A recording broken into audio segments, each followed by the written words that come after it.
अनिच्चावत संखारा उत्पाद व्यय धम्मिनो उपजित्वा निरुझन्ति ते सं उपसमो सुखो। सर्व संस्कार अनित्य आहे, जे उत्पन्न होतं ते व्यय होणार आहे। उत्पाद व्यय धम्मिनो, व्यय म्हणजे काय? नष्ट होतं। जे जे उत्पन्न होतं ते ते नष्ट होतं, जे जे उत्पन्न होणार आहे ते ते नष्ट होणार आहे, असा त्याचा अर्थ आहे। तथागत बुद्धांचा अनित्यवादाचा सिद्धांत, अनित्य म्हणजे या जगामध्ये नित्य असं काहीही टिकणार नाही, सतत बदलणारा आहे, सतत परिवर्तनशील आहे। म्हणून आपण एक छोटी कहाणी म्हणून सुकेशिनीची कहाणी आपण या ठिकाणी आज सुकेशिनी माता या एका स्त्रीची, एका उपासिकेची, तिची बुद्ध धम्म संघावर किती श्रद्धा होती, बुद्ध धम्म संघाप्रती तिची किती निष्ठा होती, तर या संदर्भातली सुकेशिनीची कहाणी आज आपण या वर्षावासाच्या कालावधीच्या निमित्तानं आपण या ठिकाणी घेत आहोत। सर्वप्रथम आपण सुकेशिनी म्हणजे काय, तर सुकेशिनी या नावामध्येच तुम्हाला समजलं असेल सुकेशिनी म्हणजे काय। सु म्हणजे सुंदर आणि केशिनी म्हणजे जिचे सुंदर सुंदर केस आहे। सुंदर सुंदर केस म्हणजे सुंदर सुंदर केसाची ती सुकेशिनी, लांबलचक आणि रेशमी तिचे केस, इतके सुंदर केस, इतके लांबलचक केस तिचे, आणि तिच्या केसाची ख्याती संपूर्ण जम्बूद्वीपामध्ये होती। समजा आजही आपण पाहतो का नाही, आजही ते वर्ल्ड रेकॉर्ड वगैरे लावतात लोक, जगातील सर्वात उंच म्हणजे मनुष्य कोणता, जे आलमचंदाचं नाव वगैरे आपण पाहतो, म्हणजे जनरल नॉलेज प्रश्नामध्ये। तर प्राचीन भारतामध्ये श्रावस्ती नावाचं एक नगर, आणि या श्रावस्ती नगरामध्ये तथागत बुद्धांनी आपल्या आयुष्यातील 24 वर्षावास केले। महादानी सुदत्त अनाथ पिंडकाच्या त्या जेतवनारामाच्या मूलगंध कुटी महाविहारामध्ये तथागत सम्यक संबुद्धांनी आपल्या 45 वर्षावासामध्ये आणि 45 वर्षावासापैकी आणि 45 वर्षाच्या धम्म प्रचार आणि प्रसाराच्या कालावधीमध्ये तथागत बुद्धाने 25 वर्षावास एकट्या श्रावस्तीच्या जेतवनामध्ये केलेली आहे। आणि या श्रावस्तीमध्येच तथागत बुद्धांच्या या श्रावस्तीमध्येच एक सुकेशिनी नावाची एक स्त्री होऊन गेलेली आहे, सुकेशिनी। तर ही सुकेशिनी ती एक त्या शहरामध्ये, त्या श्रावस्ती नगरामध्ये असताना सुकेशिनी अत्यंत गरीब, हीन दीन, दारिद्र्य आणि गरीब परिवारामध्ये तिचा जन्म झालेला होता। कोणाचा? सुकेशिनीचा। आणि ही सुकेशिनी त्या नगराच्या बाहेर एका लास्ट, त्या नगराच्या गावाच्या बाजूला, त्या नगराच्या बाजूला, त्या श्रावस्ती नगराच्या बाजूला एकदम शेवट त्या सुकेशिनीचं एक छोटस झोपडी होती, छोटस घर होतं। कोणाचं? सुकेशिनीचं। त्या छोट्याशा झोपड्यामध्ये आपल्या त्या गरीब कुटुंबामध्ये ती एकटीच त्या ठिकाणी राहत असताना ही सुकेशिनी, पण सुकेशिनी जरी गरीब कुटुंबामध्ये असेल, ती झुग्गी झोपडीमध्ये जरी असेल, दारिद्र्यामध्ये जरी असेल, गरीब कुळामध्ये जरी असेल, परंतु सुकेशिनीकडे मात्र एक श्रीमंती होती, ती मात्र अख्ख्या जम्बूद्वीपामध्ये आणि श्रावस्तीच्या कुठल्याही स्त्रीकडे नव्हती। लक्षात घ्या, म्हणजे त्या काळामध्ये, बुद्धाच्या काळामध्ये या भारताला जम्बूद्वीप म्हणायचे, आणि या संपूर्ण जम्बूद्वीपामध्ये, पूर्ण भारतवर्षामध्ये या जम्बूद्वीपामध्ये सुकेशिनीच्या केसासारखे लांब लचक रेशमी आणि लांब सडक केस अख्ख्या जम्बूद्वीपामध्ये, भारतवर्षामध्ये कुणाचेही नव्हते। आणि या सुकेशिनीच्या केसाची लांब लचक रेशमी केसांची ख्याती संपूर्ण जम्बूद्वीपामध्ये त्याची ख्याती होती, प्रसिद्धी होती, कारण तिच्यासारखे लांब लचक केस कुणाचेही नव्हते। एवढंच नाही, ज्या श्रावस्तीच्या त्या नगरामध्ये जी सुकेशिनी राहत आहे, तर त्या श्रावस्ती नगरामधील कुठल्याही स्त्रीचे, म्हणजे श्रावस्ती नगर खूप मोठं होतं बुद्धाच्या काळामध्ये, एक व्यापारी केंद्र, दळणवळणाचं केंद्र, एवढंच काय दाट लोकसंख्येचं ठिकाण श्रावस्ती होतं. बुद्धाच्या काळामध्ये जम्बूद्वीपाची एक प्रकारे ती राजधानीच होती श्रावस्ती. आणि त्या श्रावस्ती नगरामध्ये, त्या श्रावस्ती शहरामध्ये कुठल्याच अशा स्त्रीचे तिच्यासारखे सुकेशिनीप्रमाणे कुणाचेही लांब लचक रेशमी केस नव्हते. सर्वांना, त्या श्रावस्तीच्या सर्व स्त्रियांना सुकेशिनीच्या लांब लचक रेशमी केसाचा काय वाटायचा? हेवा वाटायचा. ते तिचे ईर्ष्या करायचे, द्वेष करायचे. आहे गरीब कुटुंबामध्ये, आहे ती झुग्गी झोपडीमध्ये, कोण? सुकेशिनी, पण तिच्याकडे केसाची श्रीमंती आहे. म्हणजे अख्ख्या जम्बूद्वीपामध्ये तिच्या केसांची प्रसिद्धी होती. दुसरी गोष्ट, त्या श्रावस्तीमध्ये सुद्धा प्रत्येक स्त्रियांना, प्रत्येक घराघरामध्ये त्या सुकेशिनीच्या केसाची काय होती? प्रसिद्धी होती. एवढंच नाही तर त्या श्रावस्तीला जी राणी होती, त्या राणीपर्यंत सुद्धा या सुकेशिनीच्या केसाची काय होती? प्रसिद्धी होती. आता लक्षात घ्या, राजाची राणी म्हणजे त्या श्रावस्तीला एक राणी होती आणि त्या राणीचे केस मात्र सुकेशिनी सारखे नव्हते, लांबलचक. राणी दिसायला सुंदर होती. राजाची राणी, त्या श्रावस्तीची ती राजाची राणी दिसायला सुंदर होती, पाहायला सुंदर होती, देखणी होती, सौंदर्यवान होती. पण त्या श्रावस्तीच्या, त्या राजाच्या राणीकडेही मात्र सुकेशिनी प्रमाणे सुंदर लांबलचक रेशमी केस नव्हते. आता एक दिवस काय झालं, त्या श्रावस्तीचा तो राजा आणि तो श्रावस्तीची ती राणी आपल्या एक दिवस राजमहालामध्ये बसले असताना राजामध्ये आणि राणीमध्ये गप्पा गोष्टी जमल्या. कोणत्या? आणि त्या राजा काय करत होता? राजा त्या सुकेशिनीच्या केसांची स्तुती करत होता. कोणाच्या समोर? राणी समोर. राणी समोर. राणी सुंदर होती पाहायला. आणि त्या राणी, आता राणी म्हटलं, राजाची राणी म्हटलं तर तिच्या अंगावर किती सोन्याचे, हिऱ्या मोत्याचे दागदागिन्यानं मडलेली असेल ती, हो किंवा नाही? जसा राजाला राज मुकुट असतो, हिऱ्या मोत्याचा मुकुट असतो, आहे की नाही? दागदागिन्यानं मडलेला असतो राजा, हिऱ्या मोत्यांनी मडलेला असतो. तर राजाची राणी म्हणजे काय, अशी तशी असते का? त्या राजाच्या राणी, ही कहाणी तुम्ही सगळ्यांनीच ऐकली, मी त्याचे बारकाईने सांगण्याचा प्रयत्न करत आहोत. तर त्या राजाच्या राणीच्या अंगावर पूर्ण हिऱ्या मोत्यांनी, सोन्या चांदीनी, दागदागिन्याने ती मडलेली होती आणि ती सुंदरही होती दिसायला. आणि दागदागिने भरपूर, हिऱ्या मोत्यांचे अलंकार, ते सगळे अलंकार, ते आभूषण तिच्या अंगावर आहे. सर्व सोन्या नाण्यानी, हिऱ्या मोत्यांनी ती मडलेली आहे. कोण? तिच्या अंगावरचे वस्त्र सुद्धा भारी भारी वस्त्र आहे तिच्या अंगावर आणि दिसायलाही सुंदर आहे. परंतु मात्र राणीमध्ये एक कमी आहे, तिचे केस मात्र बुंडरे बुंडरे आहे, म्हणजे बांडे आहे. बांडे म्हणजे काय? आपण बांडे म्हणतो मराठीमध्ये. बांडे म्हणजे काय? आखूड केसाची.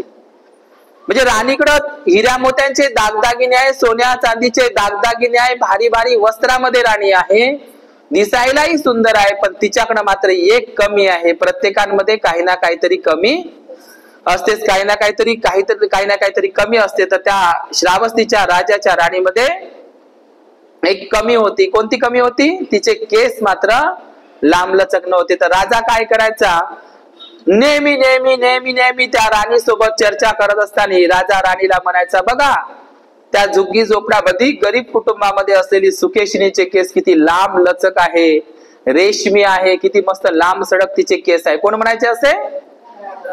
राजा म्हणायचा. नेहमी राणीच्या समोर तो राजा स्तुती करायचा. मला सांगा बरं, त्या राजाला कसं, त्या राणीला कसं वाटत असेल? आता तिला दुःख काय वाटायला पाहिजे? तिच्या अंगावर हिऱ्या मोत्याचे, सोन्या चांदीचे दागिन्यानं मडलेली आहे, तिच्या अंगावर भारी वस्त्र आहे, दिसायलाही सुंदर आहे, राजाची राणी आहे, सगळी धनसंपत्ती आहे. समजलं का? मग तिला काय दुःख व्हायला पाहिजे? फक्त राजा एवढी स्तुती करत आहे ना की त्या सुकेशिनी सारखे केस अख्ख्या जम्बूद्वीप भारतामध्ये कोणाचेच नाही. त्या सुकेशिनी सारखे लांब लचक रेशमी सुंदर केस अख्ख्या श्रावस्ती नगरामध्ये कोणाही स्त्रियाचे नाही. अशी स्तुती करायचा नेहमी नेहमी राणी समोर. मग राणीनं कशाला वाईट मनाला वाटायला पाहिजे? तिला राणीला वाईट वाटायला नाही पाहिजे. राणीनं हा विचार करायला पाहिजे की मी तर राजाची राणी आहे, मी तर सोन्या नाण्यानं, हिरा मोत्याच्या दागिन्यानं मडलेली आहे, माझ्याकडे तर चांगले वस्त्र आहे, मी सुखात आहे, मी धनसंपत्ती आहे, राजाची राणी आहे, काही कमी नाही माझ्याकडे. मी सुंदर आहे, राजाची राणी म्हणजे काही साधी गोष्ट नाही, आहे का नाही? तिला दुःख व्हायला पाहिजे का त्या राणीला? नाही व्हायला पाहिजे. फक्त कोणती एक कमी आहे तिच्याकडं? केस कमी आहे. समजलं का? अख्ख्या जम्बूद्वीपामध्ये आणि अख्ख्या श्रावस्ती नगरामध्ये सुकेशिनी सारखे लांबलचक केस कोणाचीच नाही. आणि म्हणून त्यामुळे त्या राजा नेहमी नेहमी त्या राणीच्या समोर स्तुती करत असल्यामुळे, सुकेशिनीच्या केसांची स्तुती करत असल्यामुळे, प्रशंसा करत असल्यामुळे राणीला नेहमी नेहमी काय व्हायचं? दुःख व्हायचं. दुःख तर व्हायचंच त्या राणीला, पण त्या सुकेशिनी विषयी द्वेष आणि ईर्ष्या सुद्धा उत्पन्न झाली. हे वा होते का नाही काही काही लोकांना? तुम्हाला नाही होत असं इथल्या उपासिकांना, आहे का नाही? तुम्हाला होते किंवा नाही मला माहित नाही. दुसऱ्याचं सुख पाहणं आवडते का तुम्हाला? ज्याले दुसऱ्याचं सुख पाहणं, दुसऱ्याचं आनंदी जीवन पाहणं आवडत नाही, तो माणूस रोगी आहे. समजलं का? आणि ज्या माणसाला इतरांचं सुख आणि इतरांचं सुख, इतरांचं आनंदी जीवन आवडते, ते माणसं निरोगी आहे. रोगी माणसं कोणते होते? मानसिक रोगी लोक, बिमार लोक. रोगी लोक कोणते समजायचे? ज्याले दुसऱ्याचं सुख पाहून कसं तरीच वाटते, दुसऱ्याचं चांगलं होणं कसं तरीच वाटते, तर समजून जायचा हा रोगी आहे. समजलं का तुम्हाला? तर तथागत बुद्धाने सांगितलं, या जगातील लोक स्वतःचं दुःख तर आहेच आहे. समजलं का? या जगामध्ये स्वतःच्या दुःखानं तर लोक दुःखी आहेच, त्याचं दुःख तर वेगळंच आहे. पण मनुष्य स्वतःच्या दुःखापेक्षा इतरांचं सुख पाहून त्याला काय होते? दुःख होते. आहे का नाही अशी परिस्थिती? समजलं का? या जगातील मनुष्य त्याच्या दुःखानं तर तो दुःखी आहेच आहे, पण इतरांचं सुख पाहून त्याला काय होते? दुःख होते. होते का नाही? एखाद्यानं चांगलं मोठं मजल्याचं घर बांधलं तरी आपल्याला दुःख होते. होते का नाही? एखाद्याच्या घराच्या समोर एखाद्याच्या मुलीला चांगला वर मिळाला असेल, चांगला ड्युटीवाला मुलगा मिळाला असेल, तर काही लोकांना, किंवा एखाद्या मुलाला चांगली सूनबाई मिळाली असेल तर, आहे की नाही? किंवा कोणाच्या घरी धनसंपत्तीची भरभराट होत असेल तर, किंवा कुणाच्या मुलाला चांगले मार्क्स मिळाले असेल तर, किंवा कुणाच्या मुलीला चांगले मार्क्स पडले असेल तर आपल्याला सुख व्हायला पाहिजे, आनंद व्हायला पाहिजे का ईर्ष्या करायला पाहिजे आपण? पण आपण ईर्ष्या करतो का नाही? आहे का नाही असे लोक? आहे असे लोक या जगामध्ये की इतरांचं सुख पाहून त्यांना काय होते? दुःख होते. पण बुद्ध आणि बोधिसत्व जे व्यक्ती असतात, बुद्ध व्यक्ती आणि बोधिसत्व नावाचे जे व्यक्ती असतात, त्यांना मात्र इतरांचं सुख पाहून काय होते? आनंद होते, सुख होते. इतरांची भरभराट पाहून त्यांना सुख आणि समाधान लागते. आपल्या तर दुसऱ्याचं दुःख पाहून तर आणखी बरं वाटते, आहे का नाही? असं आहे का नाही? पण बुद्ध आणि बोधिसत्व नावाचे मनाचे जे व्यक्ती असतात, त्यांना इतरांचं दुःख पाहून त्यांच्या डोळ्यामध्ये काय येते? अश्रू येते. आपल्या डोळ्यात अश्रू येणार नाही मगरमच्छ सारखे. आपल्याला तर दुसऱ्याचं दुःख पाहून तर आणखी पुन्हा आनंद होते, मजा येते. एखाद्यानं जर म्हणलं आपला शत्रू वैरी आहे कोणी, राहते कोणाचा नाही कोणाचा तरी, त्याचं जर म्हणलं का एखाद्याचा ऍक्सिडेंट झाला, अपघात झाला, त्याचा एक हात फोडला, नाही एक हात नाही मोडा लागत, त्याचे दोनही मोडा लागत होते. माझं तर असं म्हणणं होतं, तो जाग्यावरच जा लागत होता. आहे का नाही? अशी द्वेष ईर्ष्या आपण बाळगतो का नाही? तर हे चांगलं मन आहे का आपल्याकडे? हे किती दृष्ट मन आहे आपलं, किती आपण द्वेष करतो कुणाविषयी, किती वैरत्व बाळगतो, आहे का नाही? लक्षात घ्या. तर मी सुकेशिनीची जी गोष्ट सांगत आहोत तुम्हाला, तर सुकेशिनीला दुःख कायचं आहे? केस नाही आहे तिचे सुंदर. अरे बाप, राजाची राणी आहेस ना तू, सगळं सुखात लोळत आहेस तू, पण केसामध्ये तिचा जीव अडकलेला आहे. कारण तिचे केस सुकेशिनी सारखे नाही, आणि म्हणून ती नेहमी ईर्ष्या करत होती, द्वेष करत होती. आणि राजाई सुद्धा राणीच्या समोर नेहमी राजमहाराज सुकेशिनीच्या केसाची काय करायचा? स्तुती करायचा. त्याच्यामुळे सुद्धा राजासोबत मग ती काय करायची? वाद घालायची. तुम्ही नेहमीच त्या सुकेशिनीच्या केसाची स्तुती करता, नेहमीच तुम्ही स्तुती करता, काय असं ती करायची. आणि राजा नेहमी स्तुती करायचा. तिला मग हेवा आणि ईर्ष्या उत्पन्न झाली. कोणाला? राणीला. आता मला सांगा, राणीला दुःख कशाचा इथं? बरं, तिच्या घरी काही कमी आहे का? राजाची राणी म्हणजे काही कमी असते का? सगळं सुख असतं ना, राणीच्या पायाशी सगळं सुख असतं, सगळं सुख वैभव असतं, सगळी धन संपत्ती असते. राणीच्या घरी सगळं सुख असते, तरी पण तिला दुःख कायचं आहे? माझे केस नाही, केसामध्येच तिचा जीव अडकलेला आहे. आहे का नाही? आजही जगातील सगळे लोक, म्हणजे काही लोक आहे का नाही, घरी सगळं बराबर आहे, पण तरी दुसऱ्याकडे लक्ष, माघारी ते नाही, म्हणजे आहे बराबर. आलं का लक्षात तुम्हाला ही गोष्ट? आहे का नाही? पण सुकेशिनीकडे माहित आहे का, सुकेशिनी गरीब कुटुंबातली होती, झुग्गी झोपडीमध्ये तिचा जन्म झाला, गरीब होती, दारिद्र्यात होती, हीनदीन होती. पण माहित आहे का, सुकेशिनी मात्र श्रावस्तीला कधी कधी तथागत बुद्ध, समजलं का, कधी कधी वर्षावासाच्या काळामध्ये तथागत बुद्ध आणि कधी कधी तथागत बुद्धांचा भिक्खू संघ श्रावस्ती नगरीमध्ये चारिका करत होता, भिक्षाटन करत होता. कुठे? श्रावस्ती नगरीला. पण प्रत्येक घरी चारिका, भिक्षाटन, अन्नाची भिक्षा मागत होते तथागत बुद्ध आणि तथागताचा भिक्खू संघ. पण सुकेशिनीच्या घरी मात्र बुद्धाच्या एक वेळच्या भोजनाची किंवा बुद्धाच्या भिक्खू संघाच्या एक वेळच्या भोजनाची तिची व्यवस्था नव्हती. आपल्या मराठी भाषेमध्ये तिची सोय नव्हती. कोणाची? सुकेशिनीची सोय नव्हती तिच्या घरी. म्हणजे तिला एवढं दुःख वाटत होतं की माझ्या दारामध्ये, म्हणजे या गल्लीतून त्या गल्लीतून या घरी सुद्धा बुद्धाला, भिक्खू संघाला अन्न मिळतं, याही दारातून मिळतं, याही घरून मिळतं, याही घरून मिळतं, याही घरून मिळतं, पण माझ्या घरून मात्र बुद्धाला आणि बुद्धाच्या भिक्खू संघाला भोजनदान मिळत नाही. मी किती अभागी आहे, किती माझं दुर्दैव आहे की मी भगवान बुद्धांच्या एका दिवसाच्या भोजनाची सुद्धा किंवा भिक्खू संघाच्या भोजनाची एका दिवसाची सुद्धा मी व्यवस्था करू शकत नाही, सोय करू शकत नाही. मी बुद्धाला, भिक्खू संघाला भोजन देऊ शकत नाही. याचं दुःख कोणाला आहे? सुकेशिनीला. समजलं का? आहे ती झोपडीत. आता ही कुठं, सुकेशिनी कुठं आहे? झुग्गी झोपडीत आहे. पण तिला दुःख कशाचं आहे? मी बुद्धाला आणि भिक्खू संघाला भोजन दान देऊ शकत नाही, एका वेळेचं भोजन दान देऊ शकत नाही. तर याचं दुःख कोणाला आहे? सुकेशिनीला आहे. आणि मला सांगा, त्या राजाच्या राणीला दुःख कायचं आहे? असंच आहे. हिचा जीव कशामध्ये लटकलेला आहे, अडकलेला आहे?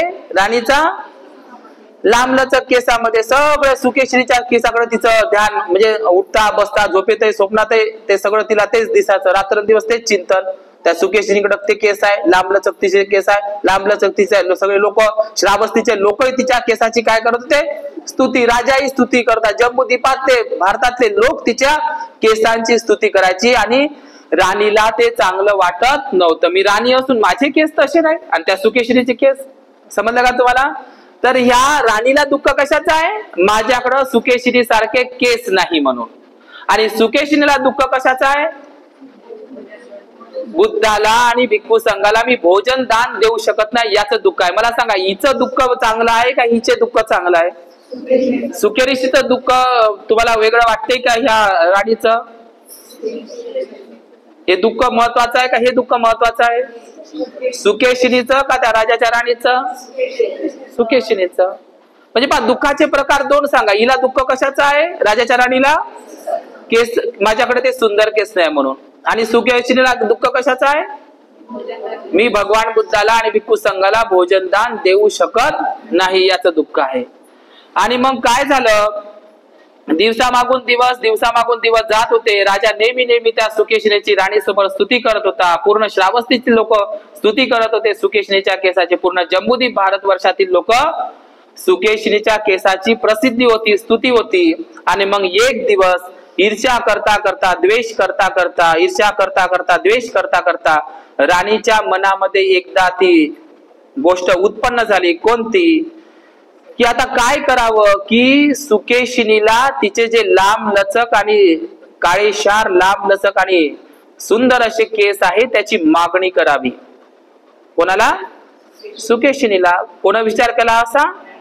राणीनं विचार केला. आणि राणीनं काही काशारपण, काही सोन्याच्या मोहरा तिच्या हातामध्ये दिल्या आणि त्या दासीला, मोलकरीणला पाठवलं आणि सांगत आहे की त्या झुग्गी झोपडीमध्ये श्रावस्तीच्या नगराच्या त्या म्हणजे एका बाजूला राहत असलेल्या त्या सुकेशिनीकडे जावं आणि ह्या काशारपण, ह्या सोन्याच्या मोहरा सुकेशिनीला देण्यात यावा. आणि तिच्या बदल्यात राणी साहेबाचा असा विनंती आहे तुम्हाला की राणी साहेबांनी असं सांगितलं आहे की राणी साहेबांनी ह्या सोन्याच्या मोहरा काशारपण पाठवलेले आहेत तुम्हाला आणि त्या बदल्यामध्ये तुमचे लांब लचकते केस राणी तुम्हाला ते विकत मागत आहे, त्याची किंमत ठरवत आहे.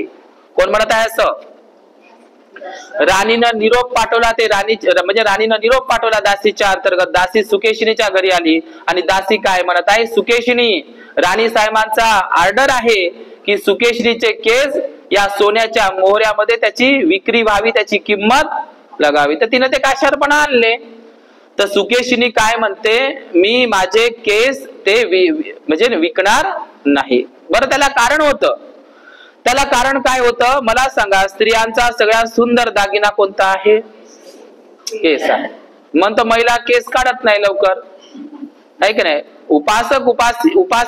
उपासकांपेक्षा उपासिका वर्ग विहारामध्ये जास्त राहतात, पण जेव्हा भिक्खुनी बनण्याची वेळ येते पण स्त्रिया मात्र आपले केस काढायला तयार होत नाही. पण ज्या म्हाताऱ्या बुड्ढ्या झाल्या, महाप्रजापती गौतमी म्हातारी स्त्री होती, म्हातारीच होती. महाप्रजापती गौतमी ही जी पहिली भिक्षुणी आहे, संघनायिका आहे, संघामध्ये प्रवचित झालेली पहिली संघनायिका म्हातारी भिक्षुणीच होती, ती होती महाप्रजापती गौतमी. तर तुम्ही पांढरे जे सफेद बाल झालेले आहे म्हाताऱ्या लोकांचे, स्त्रियांचे, ते सुद्धा काढायला तयार नाही. काळे शार्थ नका काढू, पण जे म्हातारपणात ते पांढरे केस तर काढा. मग मला सांगा, स्त्रियांचा सगळ्यात सुंदर दागिना कोणता आहे? केस आहे. 16 प्रकारचे दोष आणि 16 प्रकारचे काम लावून बसलेले आहे केसामुळे. लोक केसामध्ये जास्त गुंतलेले आहे. 16 प्रकारचे दोष सांगितलेले आहे मिलिंद प्रश्नामध्ये. समजलं का? आमचं बरं आहे, आमचे काम कमी झाले, केसामुळे काय लागते आहे ते मिलिंद प्रश्नामध्ये मी सांगेन तुम्हाला. केस म्हणजे काय का लागते, म्हणजे केस काढल्यामुळे काय होते, केस असल्यामुळे काय करायला लागते, त्याची निगा राखायला लागते, त्याला पाण्याने धुवा लागते, शॅम्पू लावावं लागते, साबण लावावं लागते, विंचरावं लागते, ओलं करावं लागते, त्याला पुन्हा वाळवावं लागते, तेल लावावं लागते, त्याला चोळावं लागते, त्याची रचना करावी लागते, त्याला भांग पाडावं लागते, त्याला पुन्हा पिकत असेल तर आवळा लावायला लागते, पुन्हा त्याला ते काय म्हणते ते हे लावा. सगळं किती सारे काम आहे. सकाळी उठलं का पुन्हा आपलं पहिलं लक्ष कुंकड जाते. झोपीत उठल्याबरोबर, सकाळी उठल्याबरोबर तुमचं पहिलं लक्ष जाते त्या आरशामध्ये. पहिले केस विंचरू दे माय, दात घासाच्या अगोदर पहिलं लक्ष कुणीकडे जाते. किती केसानं काम लावून ठेवलेलं आहे आपल्याला, केसामध्ये गुंतलेलं आहे आपण त्या राणीसारखं. तर स्त्रियांचा सुंदर दागिना केसच आहे. का तुम्ही केस काढा बरं डोक्यावरचे, तुम्हाला कोण मागणी घालन का? मागणी घालन का तुम्हाला? केस जर काढले तुम्ही डोक्यावर, कोणी तुम्हाला विवाहासाठी पत्नी म्हणून मागणी करणार नाही. स्त्रियांचा दागिना आहे. म्हणूनच तर बुद्धांनी या केस वपन करायला सांगितलं. केश वपन म्हणजे काय? भिक्खू आणि भिक्खुनी स्त्रियांना सौंदर्य आहेत ते, आहे की नाही. काय सौंदर्याचं आहे ते प्रतीक केस, म्हणून बुद्धाने केस काढायला सांगितले. पुरुषांना तर दाढी मिशी, आहे की नाही, हे पुरुषत्वाचं प्रतीक म्हणून, हे शौर्याचं प्रतीक. म्हणजे दाढी मिशीला म्हणजे माणसाला अहंकार असते ना, लोक असे वगैरे करतात ना, म्हणून आम्हाला सगळ्या दाढी मिशीचे केस आणि डोक्याचे केस काय ते भांग पाडायचं नाही, त्या केसामध्ये काय आपला आयुष्य बर्बाद करायचं नाही, त्या केसामध्ये काय आपलं जीवन बर्बाद करायचं नाही. केसानं लय भानगडी वाढलेल्या आहे की नाही. मग ते काही लोक म्हणतात केसभर गजरा गावभर नजरा वगैरे अशा प्रकारच्या. तर लक्षात घ्या, केसामध्ये गुंतून राहायचं नाही. केसामध्ये उवा पडते, लिक्ट पडते, खूप त्याची निगा राखावी लागते. म्हणून बुद्धानं तर ही जी मी या सुकेशिनीची जी कहाणी सांगत आहोत, तर लक्षात घ्या, राणीनं पहिल्या दिवशी पाठवलं दासीला की ते केस त्या काशारपणामध्ये सोन्याच्या मोहरामध्ये ते विकत आण.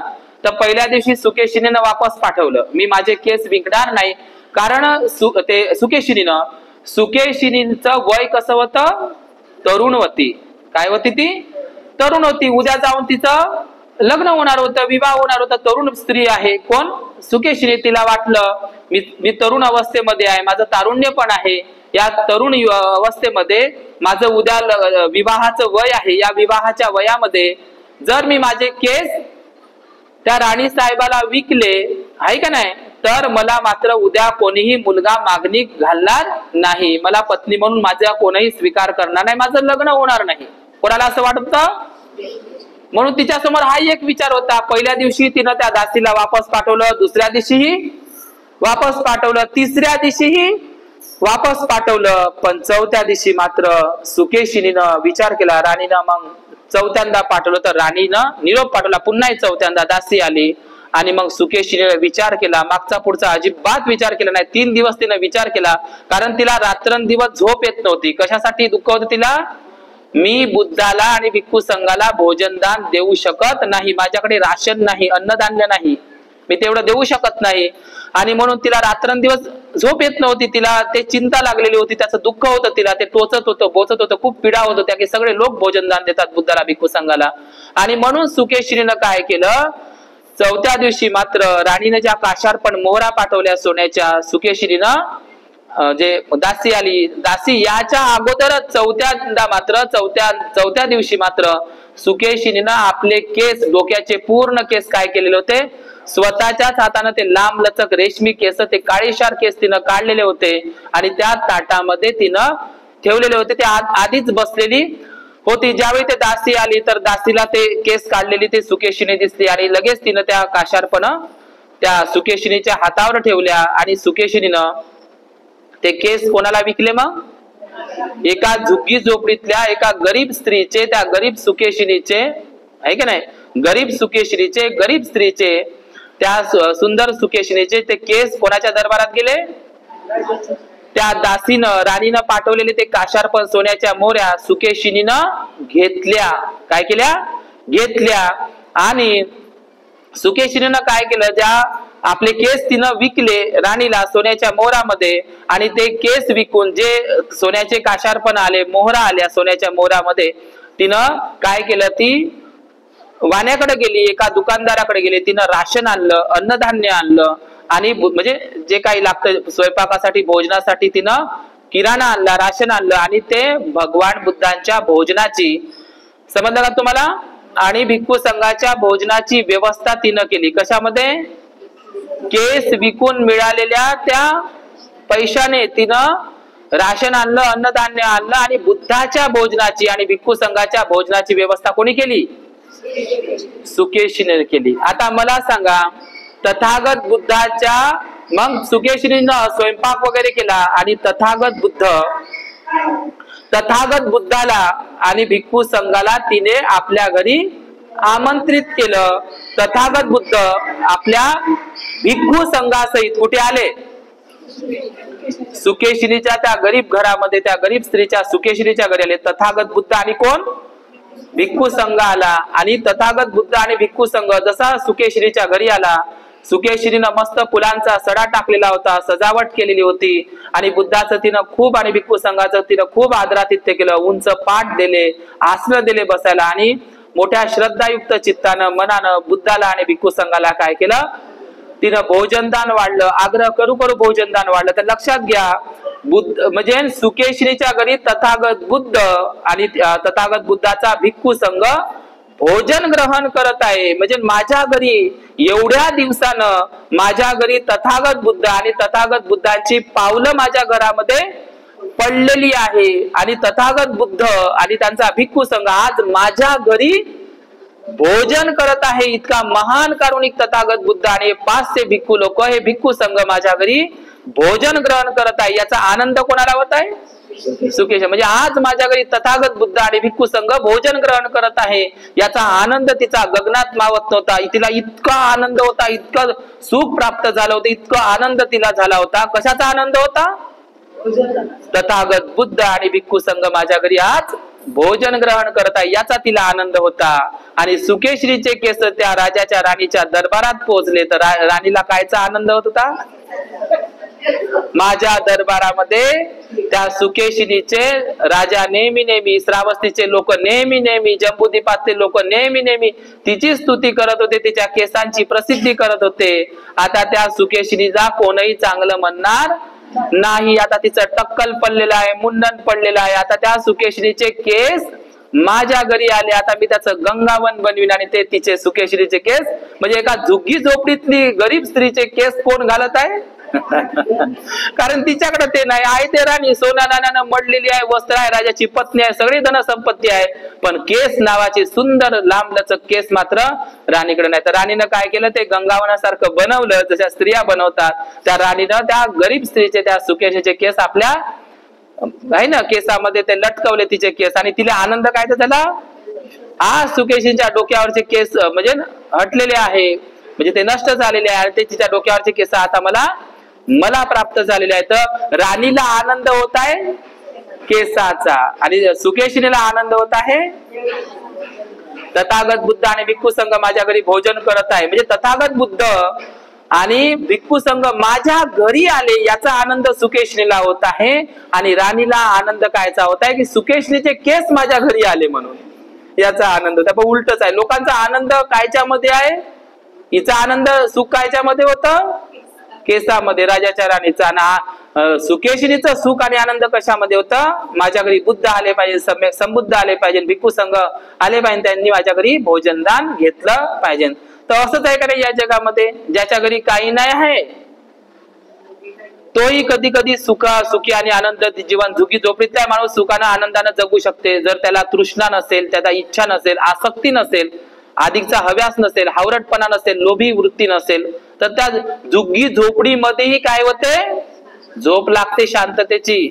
सगळ्यात सुखी लोक तेच आहे जे गेल्या गेल्या उशीवर डोकं ठेवलं का ज्याला पटकन झोप लागते, त्याच्यासारखे सुखी लोक कोणतेच नाही. ज्यानं उशीवर डोकं ठेवलं झोपच लागत नाही असं म्हणलं का समजून जायचं याचं कुठंतरी बिघडलेलं आहे, समजलं का.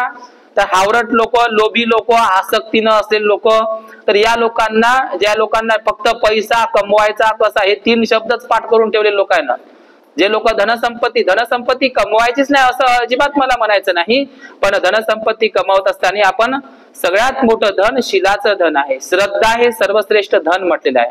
श्रद्धारूपी धनही आपल्याकडे असलं पाहिजे, समजलं का. श्रद्धारूपी धन कधीही नष्ट होत नाही, ज्ञानरूपी धन कधीही नष्ट होत नाही, ज्ञानरूपी धन कधीच कोणताही चोर नेऊ शकत नाही चोरून, समजलं का. अविनाशी धम्माचं धन, आलं का लक्षात तुम्हाला.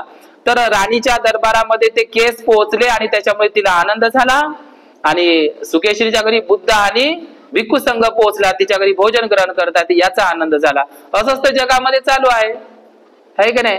राजाच्या घरी जरी राणी असेल तरी तिला काय आहे, दुःख आहे. काही लोकांच्या घरी सर्व बराबर आहे, धनसंपत्ती बराबर आहे, सर्व काही बराबर आहे, पण आजार आहे.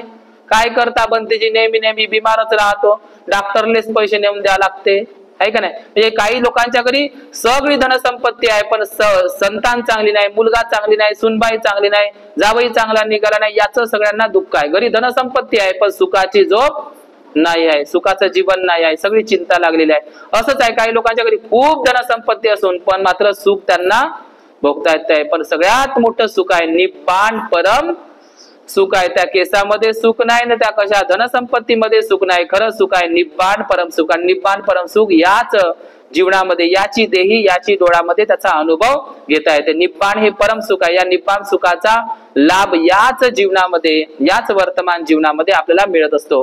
पण निब्बाणासारखं या जगामध्ये दुसरं तिसरं सुख नाही. म्हणून डॉक्टर बाबासाहेब आंबेडकरांनी बुद्ध आणि धम्मामध्ये सांगितलंय निब्बाण म्हणजे काय. निब्बाण म्हणजे काय तर निष्कलंक निर्दोष जीवन जगणं. निब्बाण म्हणजे काय तर आर्य अष्टांगिक मार्गाचं जीवन जगत राहणं. निब्बाण एक परम सुख आहे. ते निब्बाण म्हणजे मरण नाही किंवा विजरी नाही. निब्बाण म्हणजे काय तर याच जीवनामध्ये तो अनुभूती आहे, तो अनुभव आहे.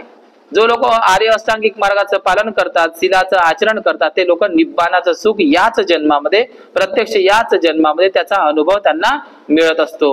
म्हणून आज हे जे सुकेशनीची कहाणी आहे अत्यंत महत्वाची कहाणी आहे. म्हणून सुकेशनीचं नाव जगामध्ये अजरामर आहे. कशासाठी अजरामर आहे सुकेशनीचं नाव, कारण सुकेशनीनं मग सुकेशनीचं काय झालं ते मी या ठिकाणी सांगतो की सुकेशनीचे काय झालं, मग तिनं तर केस विकले. मग तिच्या घरी तथागत बुद्ध आणि भिक्खू संघ भोजनदान ग्रहण केलं. कोणा सुकेशनीनं भोजनदान ग्रहण केलं. तर मग तथागत बुद्धाला तिच्या डोक्याचे केस निघालेले दिसले आहे ना, मुंडन दिसलं. तर मग सुकेशनी काय झाली असेल, मग ते सुकेशनीचं काय झालं असेल तर सुकेशनीनं जेव्हा आपले केस विकले त्या राणीला तर सुकेशनी आनंदित झाली, ती स्वतःपन्न झाली. भोजन वाढता वाढता भिक्खू संघाला, बुद्धाला, ती स्वतःपन्न अवस्थेला गेली आणि बुद्धाला विनंती करते, तथागता सम्यक संबुद्धा मला आपल्या भिक्खुणी संघामध्ये प्रवज्जित करा. आणि सुकेशनी काय झाली, भिक्खुणी झाली. काय झाली सुकेशनी, भिक्खुणी झाली. आणि ती थेरी गाथामध्ये अजरामर झाली. आजही सुकेशनीचं नाव येतं. तर अशा बुद्धाच्या काळामध्ये अशा 2 स्त्रिया झालेल्या. ह्या सेम कहाण्या 2 आहे. एक गोपाल माता नावाची एक उपासिका, गोपाल माता नावाची एक उपासिका, बुद्धाच्या काळामधली 2 घटना अशा सेम घटना आहे. गोपाल माता ही कुठची होती? गोपाल माता नावाची उपासिका ही उज्जैन अवंतीची होती. उज्जैन अवंती कुठे आहे आता? एमपी मध्ये आहे. उज्जैन अवंतीची गोपाल माता होती. तर ती ही गोपाल माता एक सुंदर स्त्री होती. तिनं जेव्हा महाकात्यायन नावाचे भिक्खू जेव्हा बुद्धाकडून चिवर घेऊन येतात अवंतीला, उज्जैनला परत येतात, तर महाकात्यायन भिक्खूला आणि त्यांच्या भिक्खू संघाला भोजन दान देण्यासाठी ही गोपाल माता नावाची एक सुंदर स्त्री आपले केस विकते आणि काय करते? महाकात्यायन आणि त्यांच्या भिक्खू संघाला भोजन दान देते. अशा दोन स्त्री आहेत. सुकेशिनी आपले केस काढल्याच्या नंतर, केस विकल्याच्या नंतर भिक्खुनी बनते, पण गोपाल माता नावाची स्त्री महाकात्यायन आणि महाकात्यायन नावाच्या महाकात्यायनच्या भिक्खू संघाला भोजन दान देते. ते गोपाल माता नावाची स्त्री उज्जैन अवंतीची, तर ती राजाची राणी बनते. काय बनते? राजाची राणी. राजाची राणी कशासाठी बनते? की राजाला असं वाटते की जी स्त्री बुद्धाच्या भिक्खू संघासाठी आपल्या केस विकू शकते, तरुणपणामध्ये केस विकू शकते, अशी राणी आपण केलेली चांगली नाही का?